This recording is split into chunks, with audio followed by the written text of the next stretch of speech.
Welcome to the show.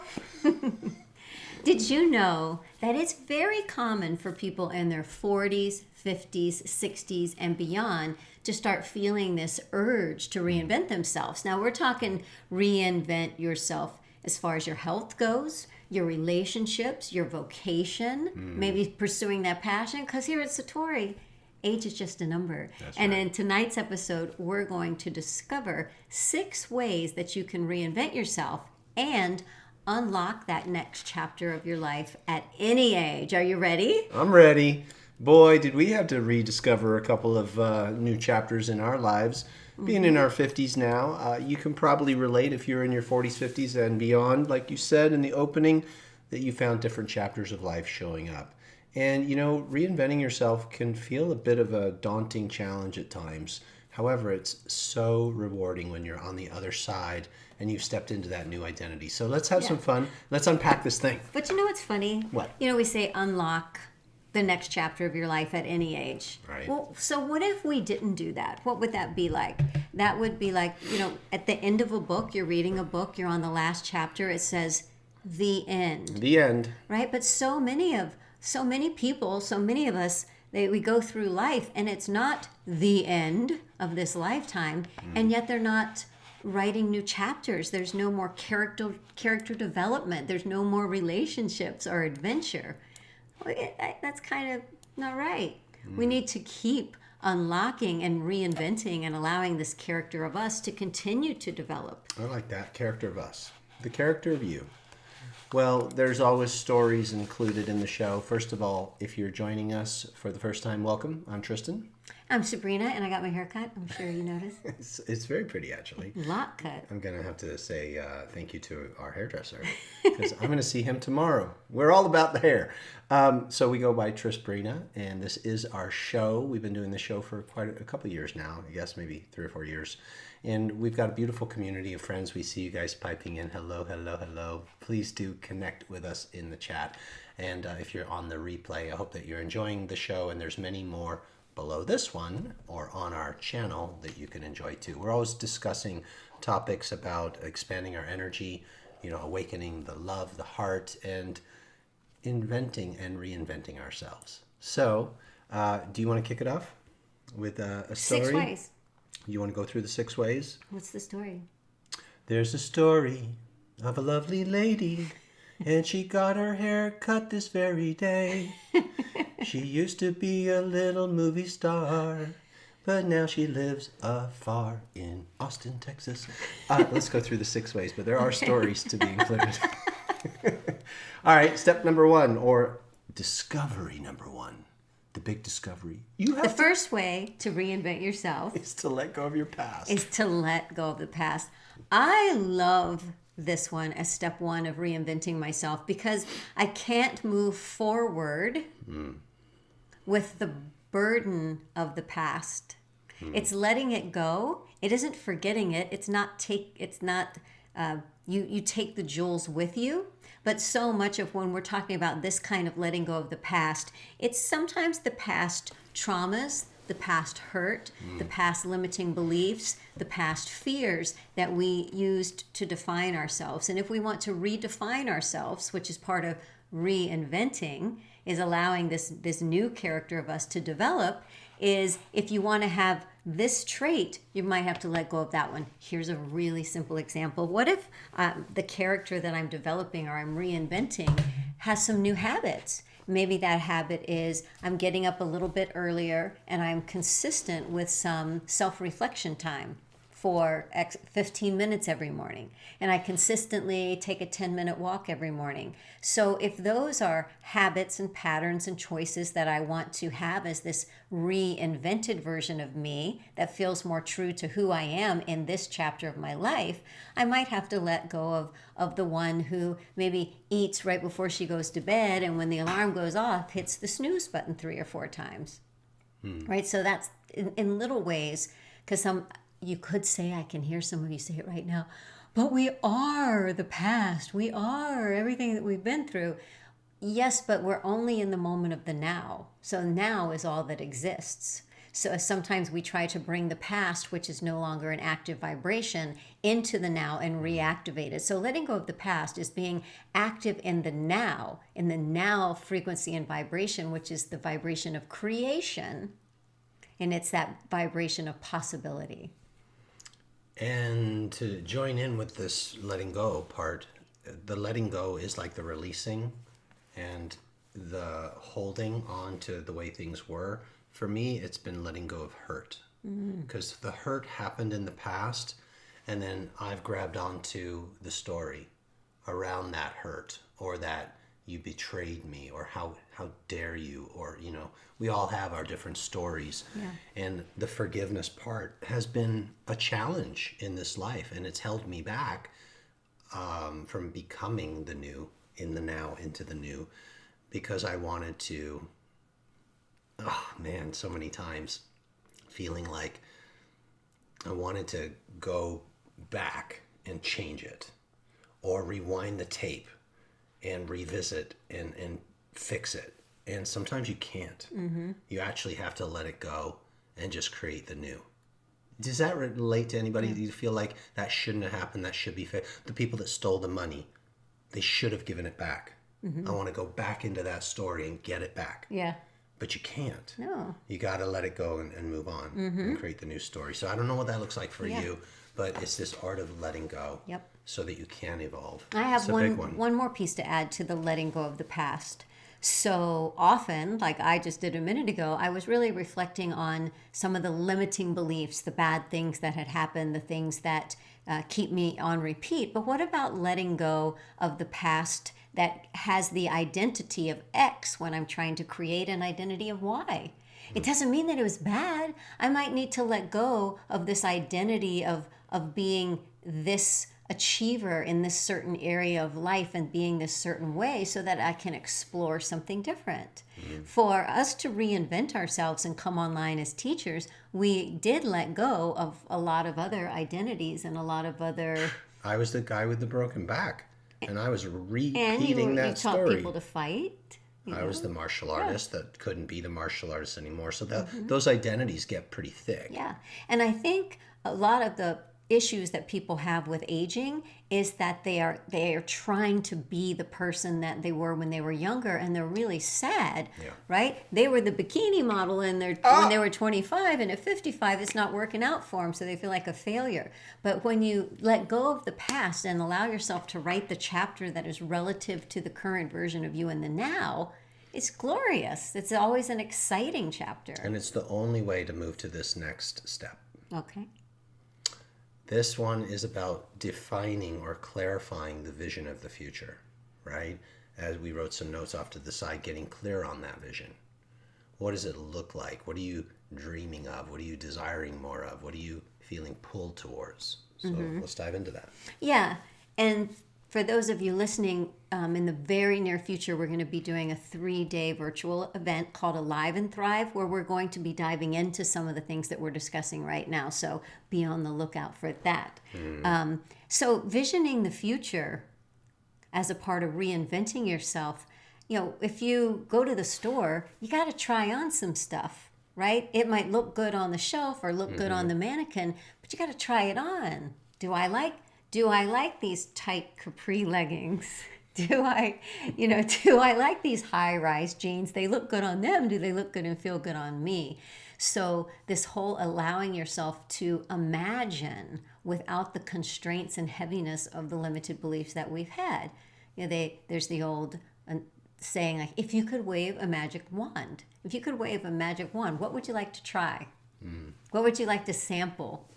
What would you like your chapter to be about in this wonderful book of life? What would be super fun to have in this chapter? Because we never know which chapter is our last, so we don't want to hold on and say, well, we'll do that in the next chapter, because you never know. You know, how can you activate dreaming? How can you activate... I like that. Activate dreaming. Activate dreaming. I write it down. So write it down. Activate dreaming, pretending, imagining. You know, when I see little kids, And sometimes I actually follow a couple people on Instagram, and it's only like their 3, 4, and 5-year-old kids, and they interview them. It's because I love their imagination. I love how they're pretending, making up stories, saying what they're going to do. They have these pretend relationships and these pretend jobs, and it just tickles me because I love that freedom that they just let their minds go anywhere, and they don't have as many of those things, those limiters that go, well, that's kind of ridiculous. You know, this is kind of a beautiful but tough one, right? So there's that first part of letting go of the past to free yourself up so you can move towards the future. But when you've been doing life for a long time and you're pretty set in your ways maybe, or you've pretty much identified who you think you are, right? Especially around you hit 40, you pretty much think you know who you are. I beg to differ, but 50, even now. What's great about 50 is you might not know who you are, but you stop caring who other people think you are a little bit more. I hope that you're feeling that, or you had that in your 50s. It's a really good place to get to, right? It's like, whatever, talk to the hand. You know, I've done 50 cycles, baby. I'm going to be who I am. But I guess where I'm going with this is when you've been doing something for so long and you've got a momentum around that, it can feel difficult to think something new. Absolutely. Or like, well, I've got so much invested in this character, right? Mm-hmm. Of who I am. And now you're saying I can reinvent myself and become, I don't know. This took a long time to get to this point where I can not care what other people think. I'm not too sure I want to go over there. But I don't think that it's like you have to leave this character completely. I think you take the best of. Mm-hmm. And you develop the character. Yeah. And you cross some little bridges, but then to start visioning, like we're saying, and maybe get to the point where there's an actual goal connected to the vision, you do have to try stuff. Mm-hmm. Because you've been trying the same food, right? Oh, this is what I eat. I like my tuna fish sandwich, and that's all you do, and peanut butter and jelly, and what. But you got to try some new stuff. And it should feel a little uncomfortable. Right? Anytime we're doing something new, it should feel slightly uncomfortable.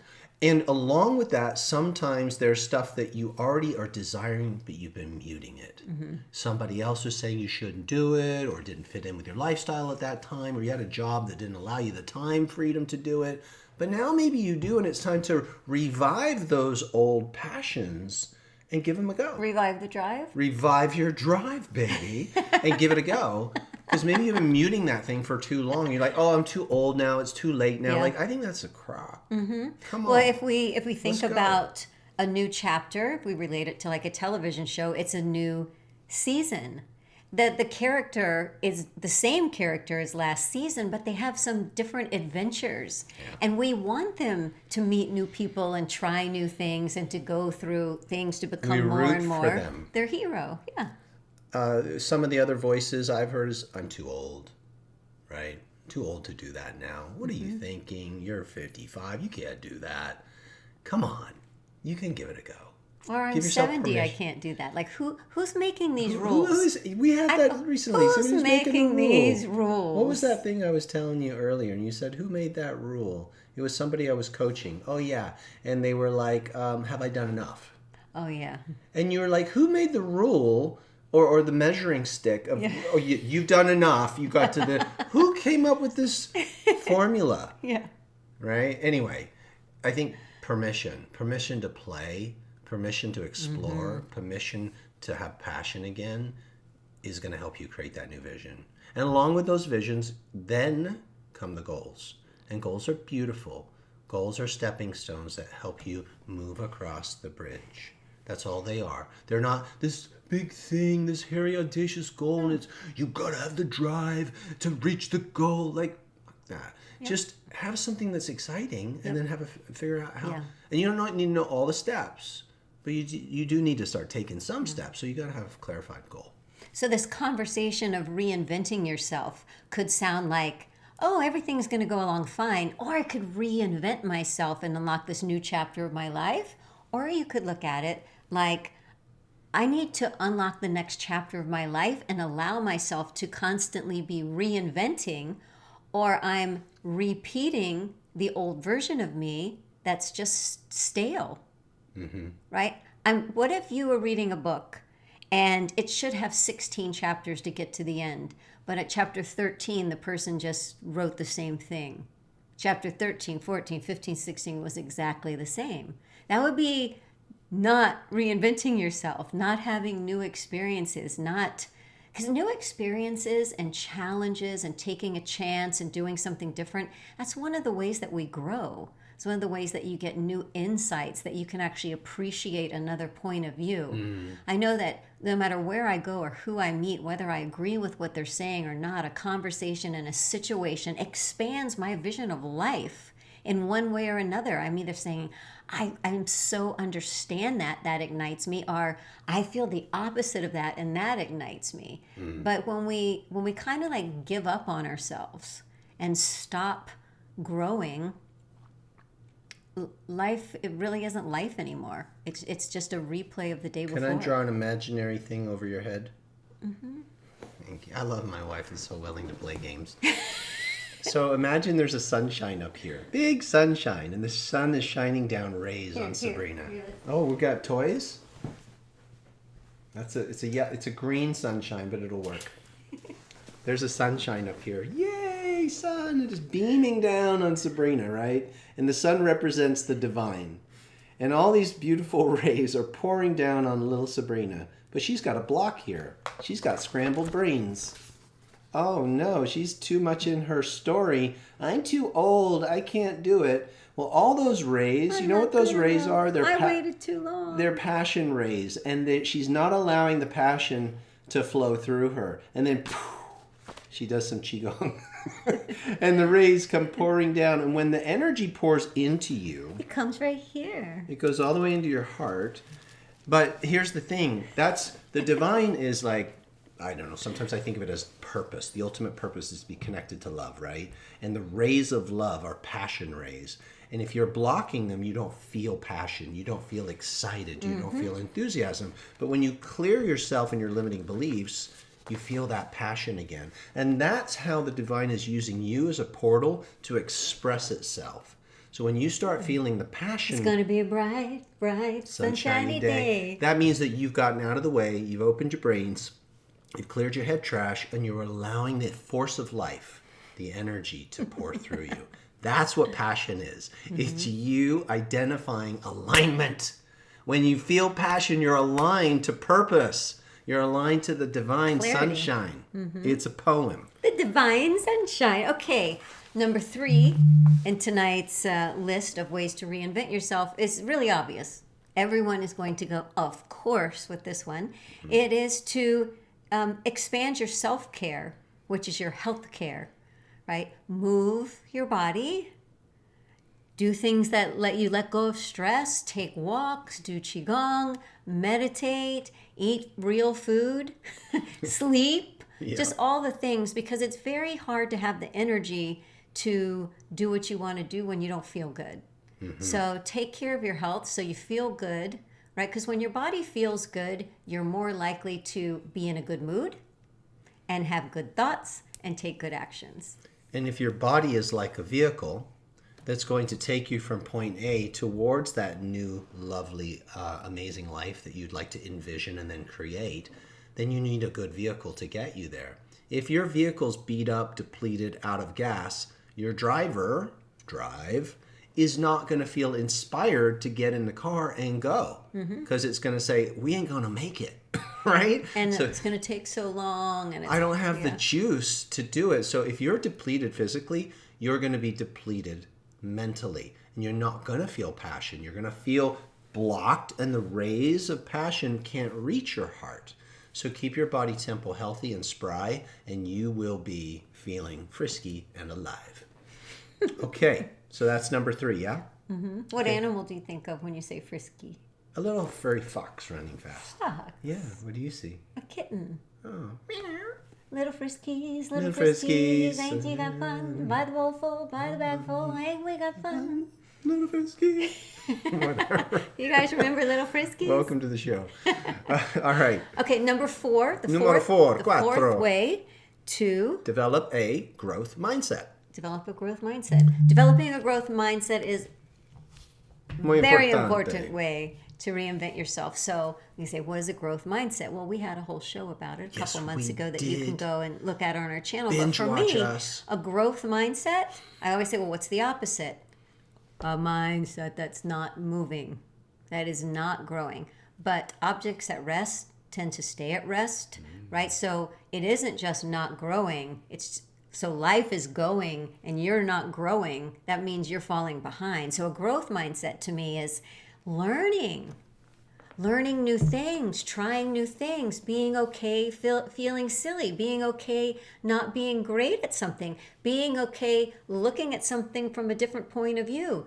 To me, having an idea that you think about yourself, well, I'm just this way. I think it's really the way I am. It's the way I like to be. I think I've always been this way, and I'm okay with it.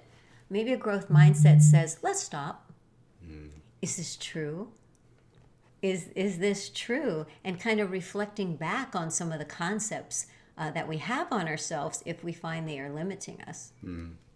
Yeah, and along with having a growth mindset, I think it's important to celebrate the wins because that inspires more growth. Yeah. So as things show up along the way, yes, there's going to be challenges. And one of the most important things to do with challenges is to normalize them, to realize, you know what? Challenges are needed. I don't know if you know the 4 steps of getting into the flow state. We have discussed this on different shows, but just a quick review. First step, and flow state is that beautiful place where you're just in flow and all your faculties become available to you. You're peaking at your highest level of performance mentally, even emotionally, physically. You're doing incredible stuff. You're in flow. So the first phase is to actually struggle, is to feel challenged, to not be able to do it and have to work at it. And so sometimes people feel challenged and they like, oh, I can't do it. And they're thrown in the towel. Yeah, a toddler doesn't do that. No, he's like, awesome, growth mindset. Right? I'm gonna try to stand up again. I'm going again. And doesn't have self-judgment or beratement. So when the challenge shows up, go, check, perfect, this is supposed to happen. Then you do have to give yourself a chance to let go. Don't be so tight about it. Don't overthink it. Yep. You have to go into the relaxation or the release phase. That's what enters you into flow. And then once you've been in flow, you have to do the things necessary like recuperate. So identify the challenges. Don't judge the crap out of yourself. Normalize them. This is part of the course. And then celebrate the win. Yeah. Yes. This is what I was after. I'm moving closer. Sometimes this is another little quick tip on goal setting. Like you set a goal for yourself and then you set a date and a number and all that and you don't hit it. And you're like, I didn't do it. But what if you identified all that you did accomplish on that initial onset part of the journey and you just reorient the date and the number or whatever the thing is? Yep. I had that back in the day when I remember we wanted to hit $1 million in sales in a year and it didn't happen. And it didn't happen. And it didn't happen. Right? And this is a big number, but I was like, other people are doing it. Let's play ball. And then it happened when it happened, but I never quit on myself, on us. So I was like, let's keep playing the game. Let's make it more fun. This is a challenge. It's part of the course. And so you don't stop moving towards that which you desire. You just find a new way to play. I remember when I decided to pursue ballroom dancing, that I was going to start studying ballroom dancing and I was going to be serious about it. And I was 30 years old, or in my 30s. And I was working with a woman. She trains like top dancers all over the world. She had been a U.S. champion. And I had danced ballet professionally. I was teaching. And I told her, I said, how long do you think it's going to take before someone like me is good? And she said, you're really coordinated, your sense of timing, you've danced so much, you probably do it in 3 years. And I was like, 3 years? I don't have 3 years to be good at this. Like, it should be just like a little bit, and I'll be good. And at the time, I didn't understand that was actually a huge compliment, because there's so much to learn about the footwork and the hips and the body rotation and then lead and follow, and there's so many aspects to all of the ballroom dances and all of the Latin dances. It was actually a compliment. But I couldn't take that 3-year mark. That just seemed like forever to me. Like, what am I going to do in the meantime? Because I was thinking about putting my eggs in that basket. So I had to just chunk it out a little bit more, have some smaller goals. Have that I will learn the bronze syllabus in this amount of time, and I will get like the bachelor's degree in ballroom in X amount of time. Then I'll go for more the master's in this amount of time, so that I could celebrate many of the goals along those 3 years. Right. And the person asking, this is so good to remember. The mindset and the person and the understanding of the person that asks those questions when they're beginning something new, they're not educated enough to understand the answer. They're on the right track. And that's so valuable. And that's why when, like as a teacher, when you work with an advanced student, you can talk about the beginning levels and the foundations, because they are educated enough to understand that everything is in the foundation. But when you talk to beginners, sometimes you have to talk about like fancy little things to entertain their brain, because they're not educated enough to understand the simplicity of the foundation. The beauty of the foundation. So I always have to reflect that back on myself, that the part of me that's asking all the questions when I'm first learning something, as though if I can just ask enough questions, I will have this down, just doesn't understand the depth of what I'm entering into and the beauty of that depth. Do you know what a rich 3 years that was? The amount of lessons that I took, the hours that I practiced, the hours that I thought about it, the hours that I watched other dancers, the hours that I trained. I wouldn't have wanted it to be any shorter. I reflect back on that as such a beautiful time of my life that I'm not holding on to it. I'm bringing the elements that I like into my now. But the 3 years was rich. The learning, the growth mindset is the rich part of it. You're giving me an epiphany that will tie into the next step. And this may seem like an obvious one, which is taking action. Actually, it's inspired action, meaning that you're filled with passion. So your actions are birthed from the passion, not from some heavy place or a chore, or if I get this, then I'll be happy kind of a thing. It's from the inside you're responding. You understand the difference, right? Like, oh, I'm reaching because if I get that thing, then I'm going to feel good. But you're coming from an empty place versus you're coming from a full place. This is so exciting. And now you're taking inspired action. But what you were just saying helped me realize the importance of inspired action.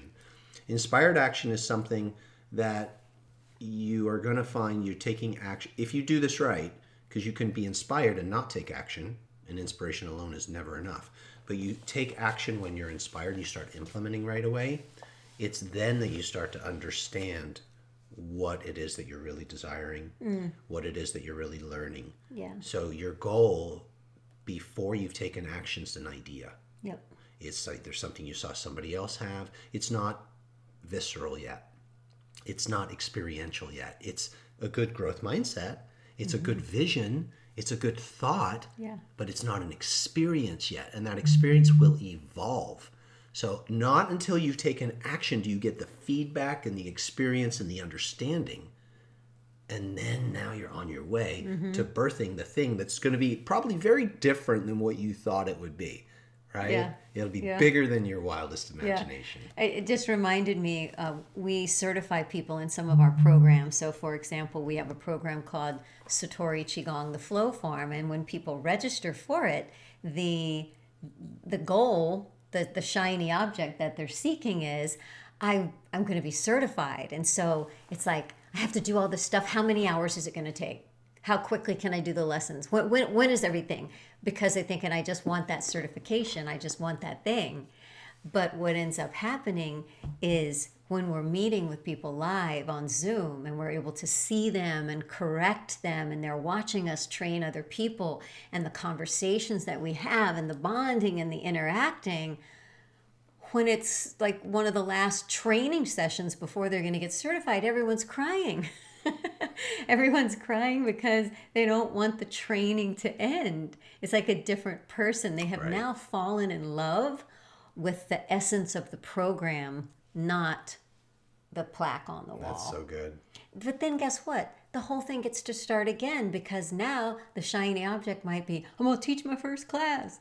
But it's those steps along the way. It's those inspired actions where you go into that studio to see if you can teach there, or somebody wants a private lesson and you're a little nervous about what to do, and then you get your shtick down.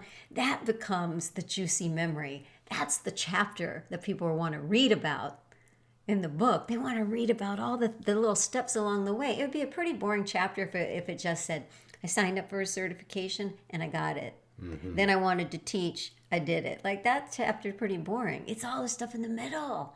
That's where the real reinvention happens. That's where the changes happen. This is some juicy stuff.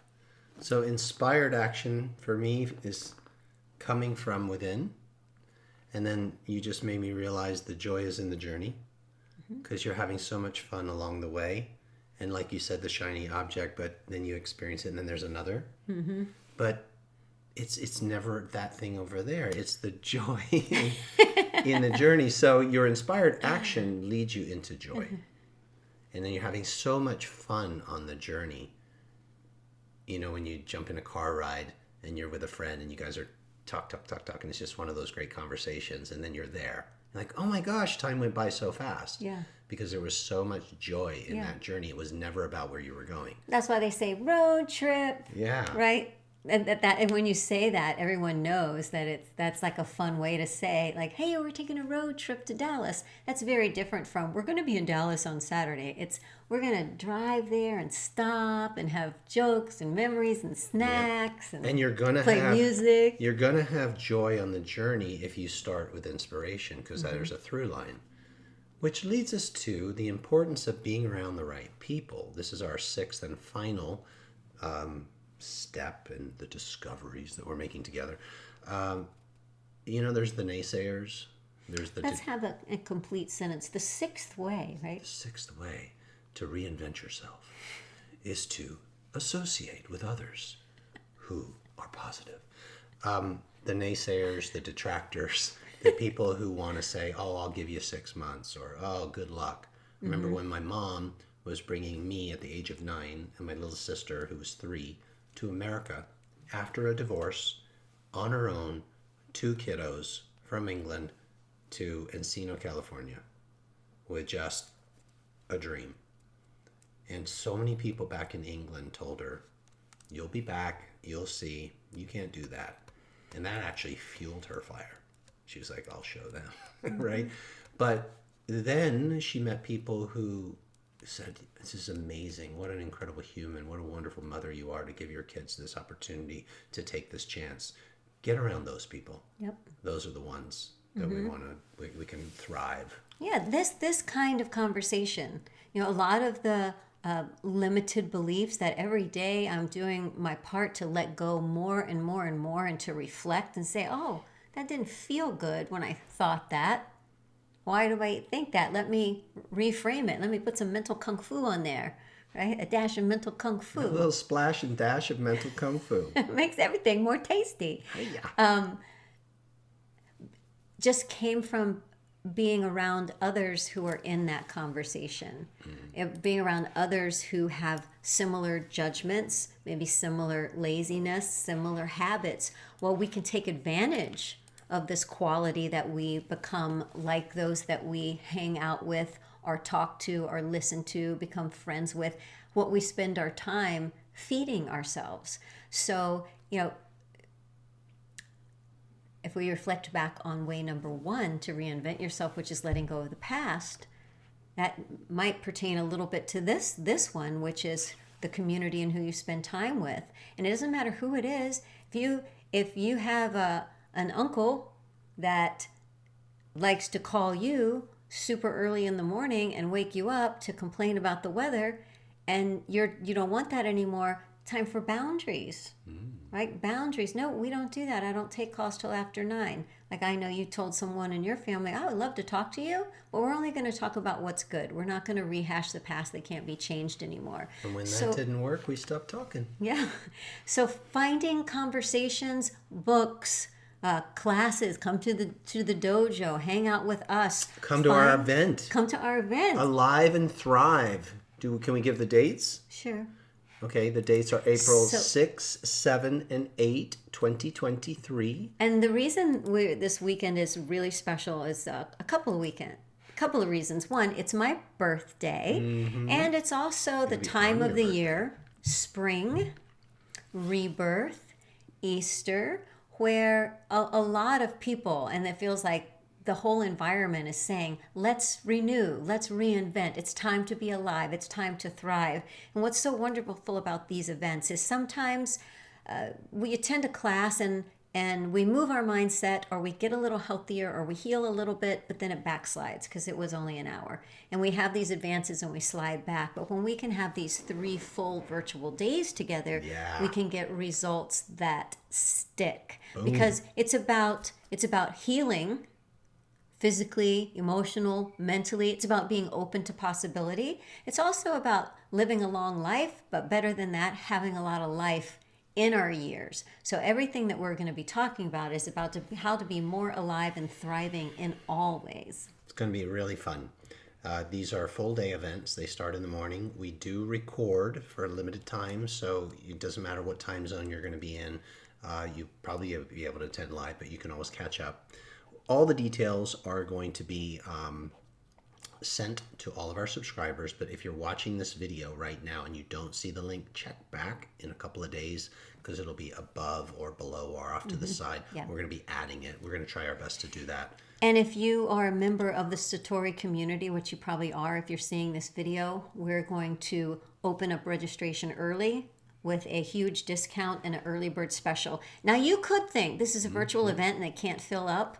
Well, do you know that like Zoom, We're going to use Zoom so we can see each you other. can have a free account, you can have a paid account. There's a certain number of people that can attend. You can do it for so long. We do have a limited amount of seats. So we're going to open it up to our community first. And if it fills up, we won't send the invitation out to the public. So That just means keep your eyes on your inbox. jump on it when you see it. And not only that, with the Zoom thing, like even if we could have 1,000 people or what, we don't want to, because our team isn't big enough to handle that. We keep it a lot more intimate. We'll be doing movement. We'll be doing Qigong. We'll be freeing fascia. We'll be doing some deep dive meditations. We'll be doing things with mindset. We'll be doing healing. There'll be time for us to have Q&A. You know, in our normal classes, they're not structured so that it's on Zoom where we can have some chats together. This will have that option, and also ways that you can talk to other people that are attending the event. That's right. Oh, and by the way, in case somebody was wondering, why did he just say you can, not have 1,000 people? You had 13,000 on your 5-day challenge. It's different on Zoom. We're actually interacting with people on a screen. When you have that many people, you have to have all these screens. We don't have that many screens and that many people to help do that. So that's where I was coming from. And for us, the intimate small group is what we have been really enjoying, because that's sort of an expertise that we currently have. Now we are reinventing ourselves, but of being extremely intimate with a smaller group of people and getting them all really big results. Yeah. Yeah, baby. Yeah. So keep on keeping on. Explore. Give yourself permission to play at new adventures. Try on new hats, new shirts, new outfits. Why don't you say called that? Life. Call the 6 things off real quick. Okay. Well, I almost have them memorized, but Okay. I'm going to go through them just in case. I don't want Okay. to miss one or get it out of order. Number 1. Letting go of the past. Well, let's. I'm gonna make it. Okay. In regards to reinventing yourself in your 40s, 50s, 60s, and beyond, here are our top 6 ways. Number 1. Let go of the past. Number 2. Get clear on your vision. Number 3. Take care of your health. Number 4. Develop a growth mindset. Number 5. Take inspired action. Number 6. Surround yourself with positive, lovely people. Thank you, everybody, for joining us tonight. We hope that these tips inspire you to keep moving forward, keep reinventing yourself. There's so many versions of the hero within that are ready to birth. So enjoy the unfoldment of you. Aw, is that like a big heart? Yay. It's date night over here in Austin, Texas. We're going to a friend's house to watch the sunset. Oh, we better hurry. Toodaloo.